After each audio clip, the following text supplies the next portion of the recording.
ఐదు రోజు కానీ లేకపోతే రోజు విడిచి రోజు కానీ నాన్నగారితో మాట్లాడతానండి.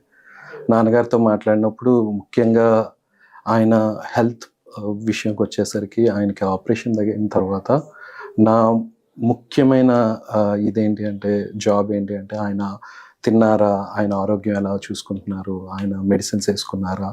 రోజువారీగా ఆయన చేయాల్సినవన్నీ పనులు చేసుకోగలుగుతున్నారా? అనేది మాత్రం మేము రోజు చెక్ చేసుకునేవాళ్ళమండి. ముఖ్యంగా నాన్నగారికి చాలా విషయాల్లో కొద్దిగా బాధపడుతూ ఉండేవారు. మానసికంగా ఆయన ఎటువంటి బాధకి గానీ, ఒత్తిడికి గానీ ఆయన పడకుండా చూసుకోవడం అన్నది నా మెయిన్ బాధ్యతగా పెట్టుకున్నానండి.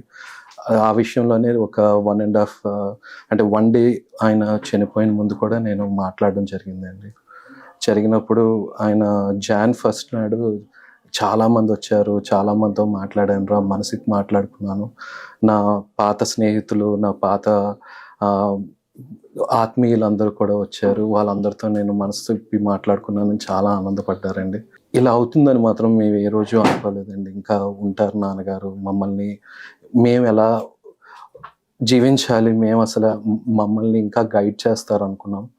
ఈ లోపున ఇది అయిపోయింది. నాన్నగారు చివరి క్షణాల్లో కూడా నేను లాస్ట్ టైం మాట్లాడినప్పుడు కూడా ఒకటే చెప్పారు. మంచిగా ఉండండిరా, ఎప్పుడు కూడా తప్పులు చేయకండి. మీరు ఏ ప్రొఫెషన్ తీసుకున్నా సరే మాకు ఒకటేనండి.